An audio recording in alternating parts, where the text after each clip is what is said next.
नमस्कार, मैं छत्तीसगढ़ अखबार के यूट्यूब चैनल इंडिया आजकल के स्टूडियो से सुनील कुमार।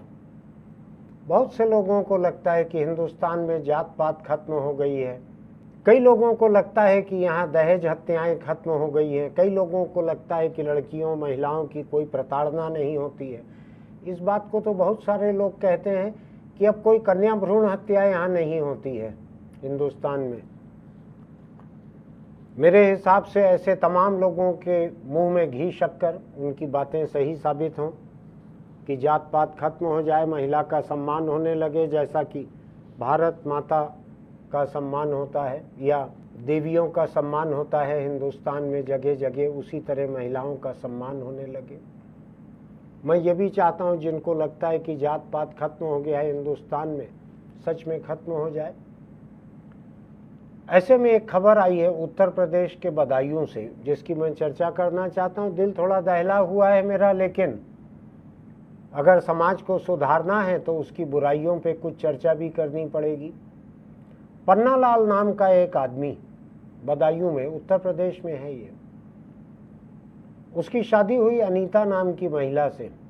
नामों का अपना महत्व रहता है, आप जानते हैं, तो मैं नाम बतला रहा हूं। पहली लड़की पैदा हो गई शादी के बाद। लड़के की चाह में एक और बच्चा पैदा किए, वो भी लड़की पैदा हो गई। लड़का तो चाहिए ही होता है, एक और कोशिश की गई, वो भी लड़की पैदा हो गई। पांच लड़कियां एक के बाद एक पैदा हो गई, और पिता जो है उसको लड़के की हसरत सोने नहीं देती थी। 5 लड़कियों को देख देख कर चिढ़ भी पैदा होती होगी कि बोझ हो गई हैं, लड़के की चाह में लड़कियां बोझ हो गई, 5 हो गई। किसी पर भी 5 बच्चों की जिम्मेदारी बोझ हो जाती है। हिंदुस्तान जैसे संदर्भ में 5 लड़कियों की जिम्मेदारी बहुत बड़ी होती है। खैर, तो हुआ ये, 6वीं कोशिश की उसने, पन्नालाल ने, पत्नी अनीता के साथ, फिर गर्भवती हो गई। 8 महीने का गर्भ था पत्नी को। लोग बतलाते हैं, परिवार के लोग, आसपास के लोग बतलाते हैं कि वो लड़का ही चाहता था। आसपास हो सकता है कोई सोनोग्राफी सेंटर ऐसा न मिला हो जो गैरकानूनी तरीके से जांच करके बतला दे कि लड़का होने वाला है या लड़की। गर्भ हो वैसे भी 8 महीने का हो गया था। 8 महीने का गर्भपात भी नहीं हो पाता है, न कानूनी न गैर कानूनी, कुछ भी नहीं हो पाता है। घर में अपनी पत्नी को एक धमकी देते रहता था। अगर कमजोर कलेजा हो तो आप मत देखिए यहाँ से आगे। पत्नी को धमकी देते रहता था कि मैं तेरा पेट चीर कर देखूंगा कि लड़का हो रहा है कि नहीं। बात उसकी सही थी कि लड़के की चाह में 5 लड़कियां उसने पैदा कर डाली थी। अब हौसला उसका जवाब दे रहा था। अपनी पत्नी को कहता था, पेट चीर कर देखूंगा तेरा लड़का है या नहीं।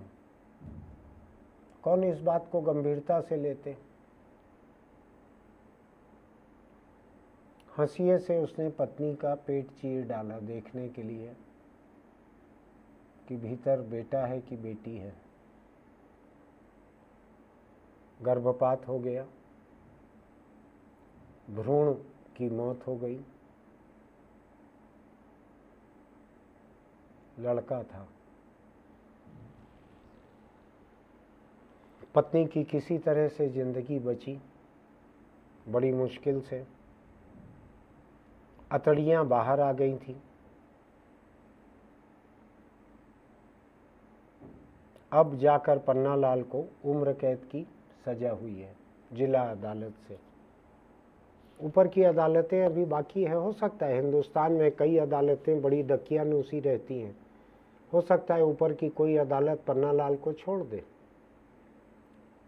कह दे कि भाई ये स्वाभाविक था, बेटे की चाह स्वाभाविक थी, ऐसा कुछ कह दे। हो सकता है कि कोई ऊपर की अदालत कोई मनुस्मृति जैसे किसी ग्रंथ को ढूंढ के निकाल ले जिसमें पुत्र के महत्व को बताया गया हो और कहे कि हमारे ग्रंथों में लिखा हुआ है पुत्र का महत्व, कि पुत्र के बिना क्या क्या नहीं हो सकता, इसलिए इसने ऐसा किया होगा। हो सकता है कोई जज रियायत दे दे। फिलहाल जो उसने किया मैं उसको बतला रहा हूँ। अपनी 5 बेटियों की माँ का पेट चीर कर देख रहा था कि भीतर लड़का है या लड़की। हंसिए से घर पर जो संतान पैदा होने के पहले मर गई वो बेटा थी। मुझको ये लगता है कि इसको जेल जाने का जितना मलाल होगा उससे कहीं अधिक मलाल रहेगा कि होने वाला बेटा था वो इसकी हरकत से मर गया। जेल में उम्र कैद काटते हुए भी इसको ये तसल्ली रहती, अगर ये बच्चा पैदा हो गया रहता, बेटा पैदा हो गया रहता तो।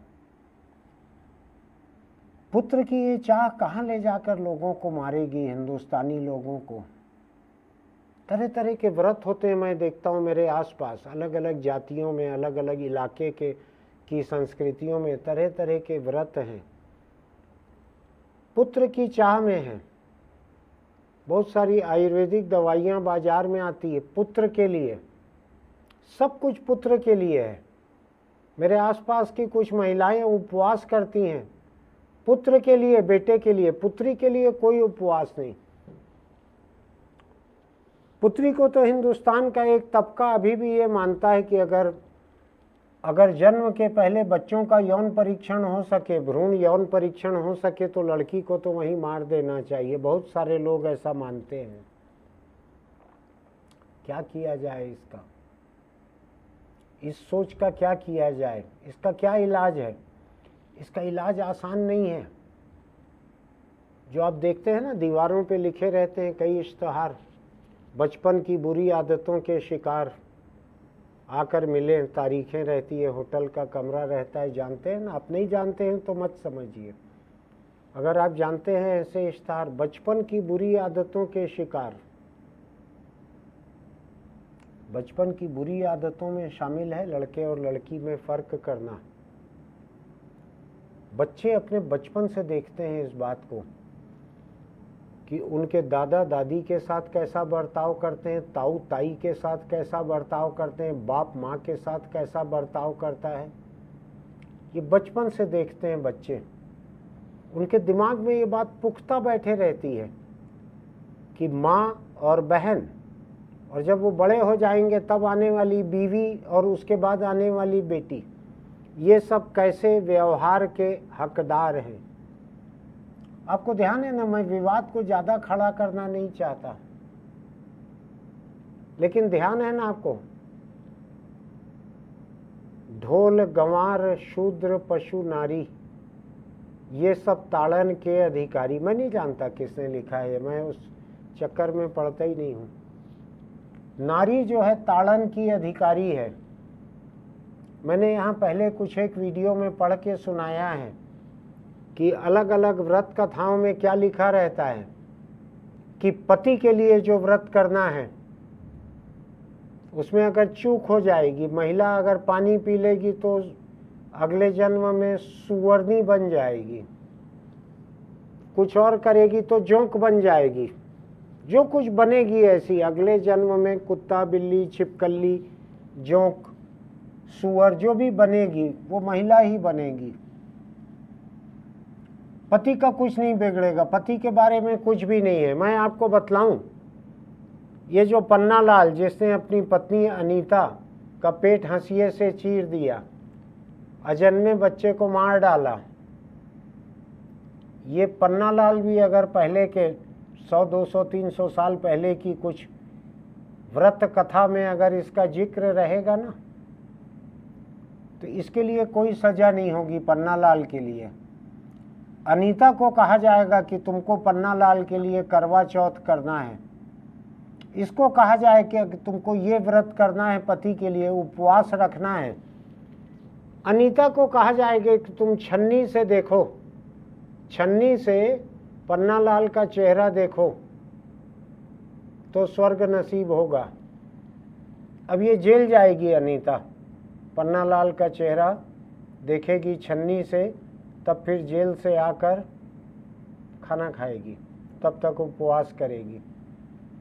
इसी अनीता को कोसेंगे लोग कि तुमने पति को जेल भेज दिया। समाज धिक्कारेगा इसको कि तुमने पति को सजा दिला दी। कोई ये नहीं, और इस बात के लिए भी धिक्कारेगा परिवार, ससुराल खासकर, कि 5 लड़कियां तुमने पैदा कर दी, तुम्हारा पति पेट चीर के नहीं देखता तो और क्या करता? किसने कहा था एक के बाद एक 5 बेटी पैदा करो? इस अंदाज में कहा जाएगा जैसे अनीता ने खुद ही पैदा कर दी है। अनीता ने खुद ही कोई चरणामृत पी लिया, कोई धागा बांध लिया, किसी पेड़ का फेरा लगा लिया और लड़कियां पैदा करती चली गई कारखाने की तरह। उसमें पन्नालाल का कोई योगदान नहीं है, ऐसा परिवार मान लेगा। 5 लड़कियां अगर पैदा हुई हैं तो बिना पन्नालाल हो गई वो। इस देश का यही हाल है। यह देश बचपन से लड़कियों को सिखाता है। प्राइमरी स्कूल की बाल भारती हिंदी की जो रहती थी उसमें हम लोग पढ़ते थे, कमल घर चल, कमला नल पर जल भर। छोटे छोटे शब्द रहते हैं प्राइमरी में, तीसरी चौथी दूसरी में होगी ये। बिना मात्राओं के रहते हैं शुरू में शब्द। छोटे बच्चे रहते हैं, छोटे बच्चों को मात्राओं के शब्द पढ़ने में दिक्कत होती है। तो कमल घर चल, कोई मात्रा नहीं है। कमला नल पर जल भर, केवल एक मात्रा है कमला में, बाकी कोई मात्रा नहीं है। बच्चे पढ़ लेते हैं इसको। बिना मात्राओं के शब्दों के साथ साथ वो ये भी पढ़ते हैं कि महिला कैसे सुलूक की हकदार रहती है। उनके दिमाग में, उनकी सोच में दूसरी तीसरी क्लास से ही बैठा रहता है कि कमल घर पर बैठकर पढ़ने के लिए बना है और कमला नल से पानी भरने के लिए बनी है। यही सोच बहन अगर अपनी मर्जी से शादी करना चाहती है तो बाप भाई उसके कत्ल पे उतारू हो जाते हैं। रोज होते हैं कत्ल ऐसे। आज भी शायद एक कोई खबर ऐसी है कि एक किसी आदमी को पूरे परिवार का कत्ल कर देने के लिए सजा हुई है, ऐसी कोई खबर कहीं की है। लड़के और लड़की के बीच जो फर्क रहता है, लड़की को अपनी माँ के साथ घर में आखिरी में खाना खाना उसकी आदत डलवा दी जाती है। बाप और बेटे पहले खाएंगे, चाचा ताऊ दादा पहले खाएंगे, दादी ताई बुआ माँ बेटी ये सब आखिर में खाएंगे खाना। ये इस देश की गौरवशाली परंपरा है। जिस पे गर्व है हम लोगों को, वो यही परंपरा है। और जो देश, जो पश्चिम गर्व के लायक नहीं है, उस पे धिक्कार है, क्योंकि वो लोग मनुस्मृति को नहीं मानते। वो लड़का लड़की को बराबरी का दर्जा दे देते हैं, मनुस्मृति को नहीं मानते। वहाँ महिलाएं जो हैं साथ में बैठ के अपने पुरुषों के वाइन या शराब पी लेती हैं, सिगरेट पी लेती हैं। वो उपवास नहीं करती पति के लिए, इसलिए वो पश्चिम की भ्रष्ट संस्कृति है।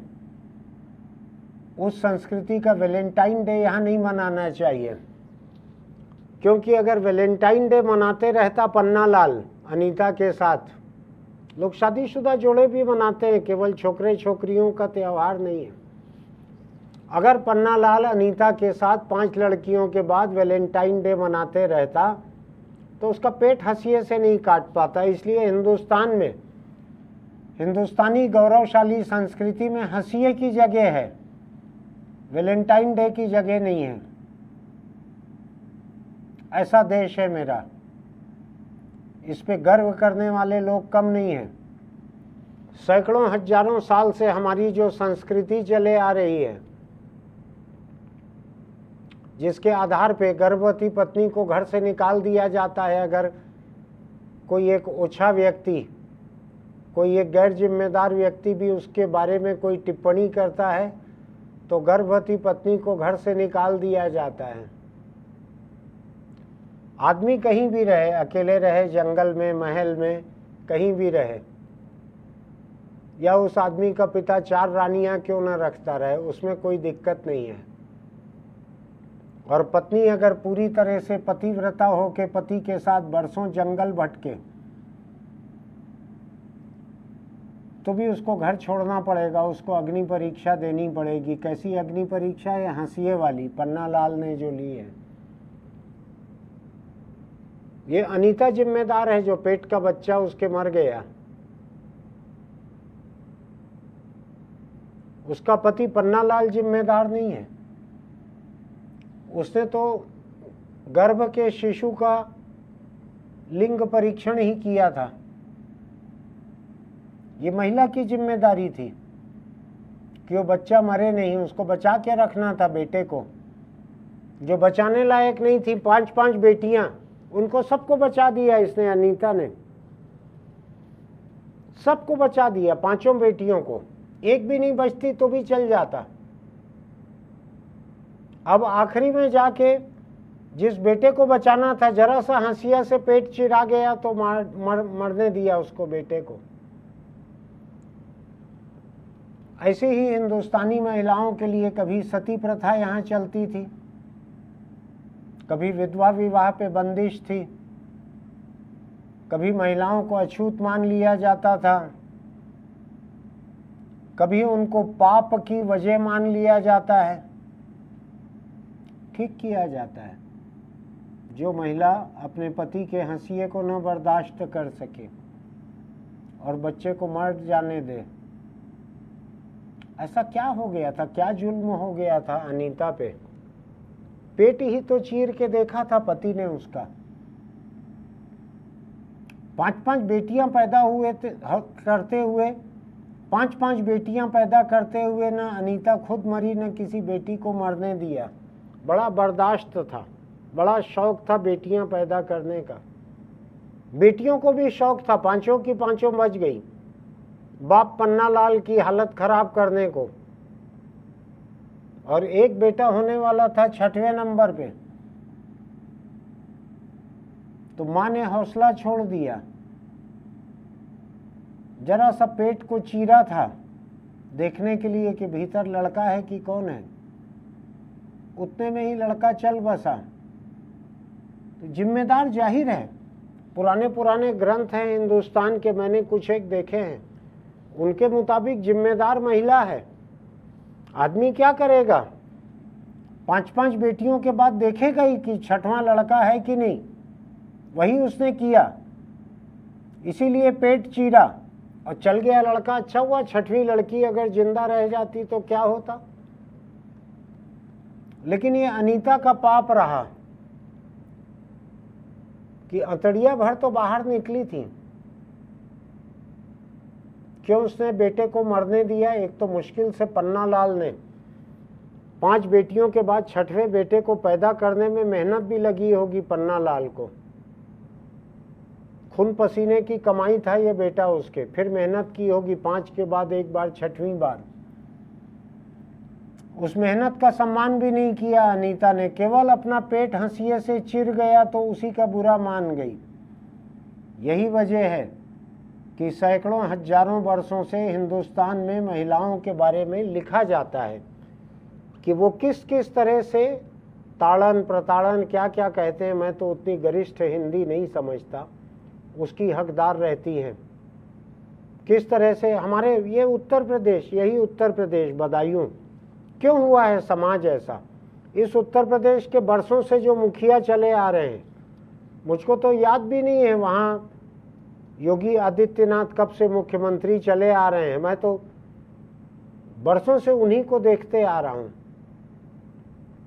इन्होंने कहा था महिलाओं के बारे में, इतनी ऊर्जा रहती है महिलाओं में, उनको छोड़ा नहीं जा सकता, ऐसे उनको काबू में रखना पड़ता है। जाने क्या क्या कहा था इन्होंने, कई सारी बातें कही थी।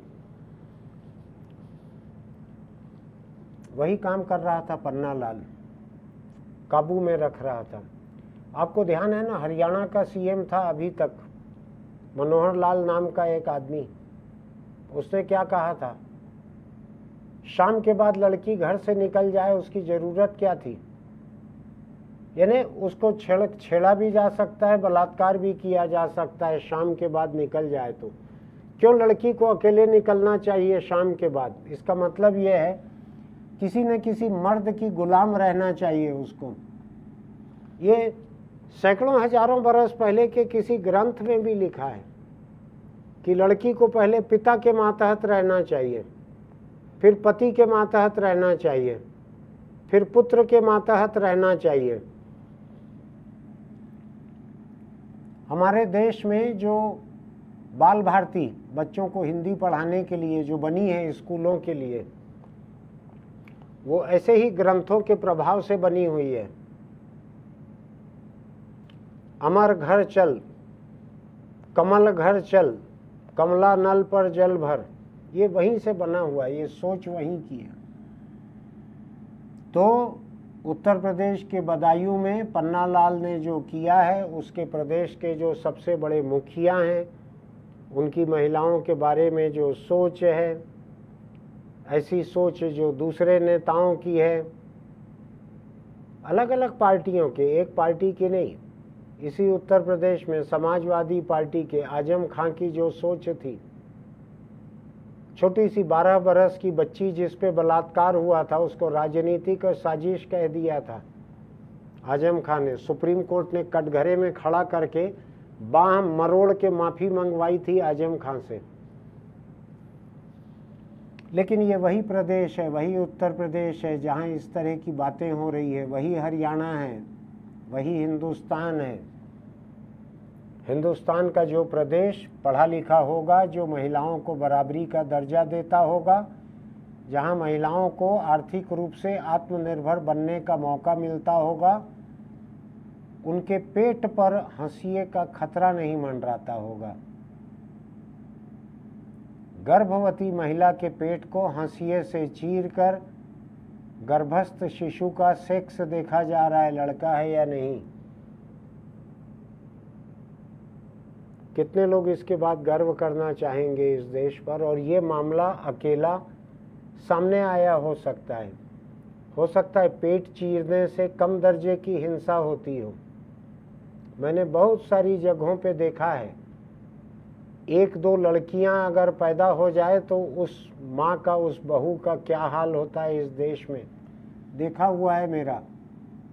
मैंने एक ऐसे परिवार को देखा है, काफ़ी पुरानी बात है, उस वक्त शायद लिंग परीक्षण जो है बच्चों का, भ्रूण का, उस समय जुर्म नहीं था, बहुत पुरानी बात है।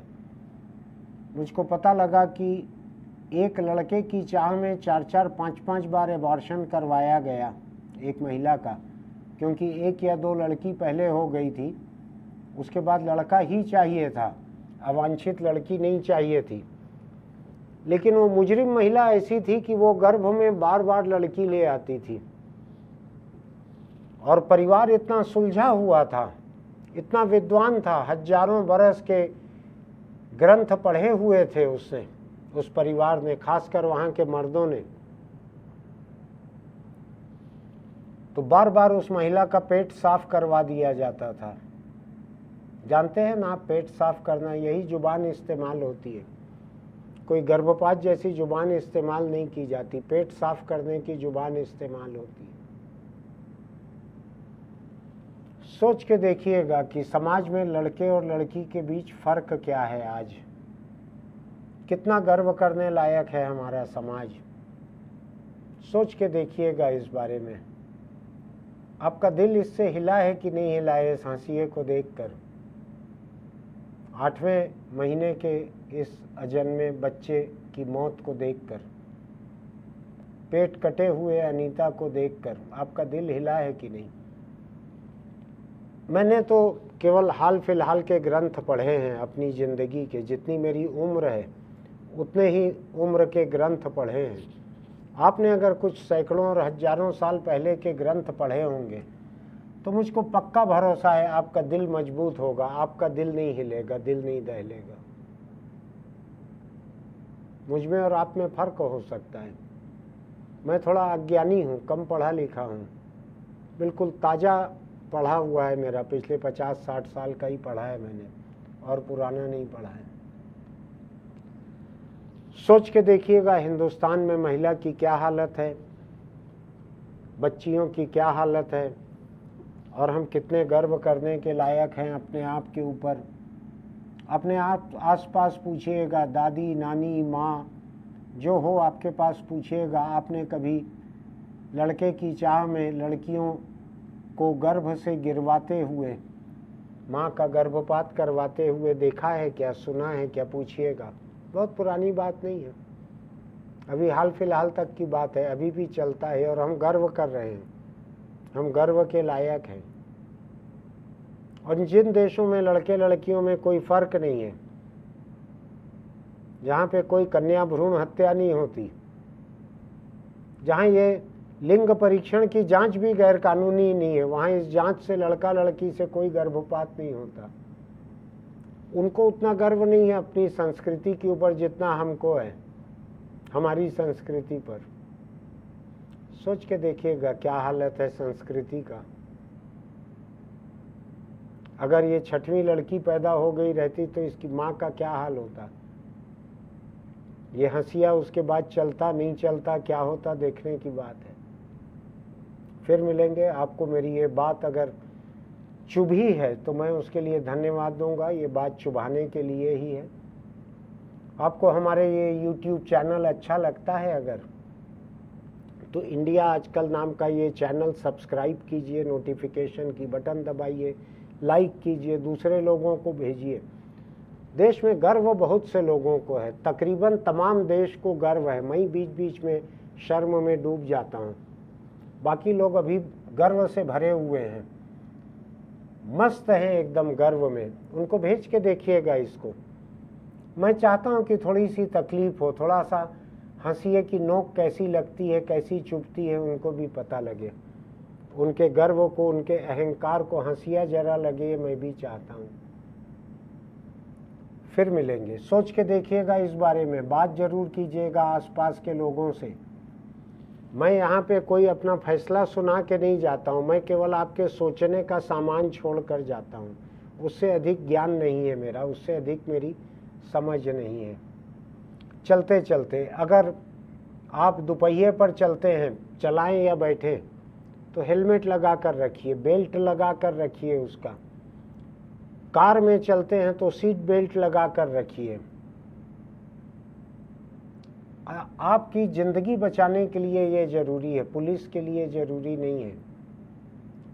इसको हेठी मत समझिए अपनी, कि पुलिस के नियम न माने, देश के नियम न माने, सड़क पे हम बेफिक्री से लापरवाह होकर चलें तो हम बड़े हो गए, ऐसा नहीं है।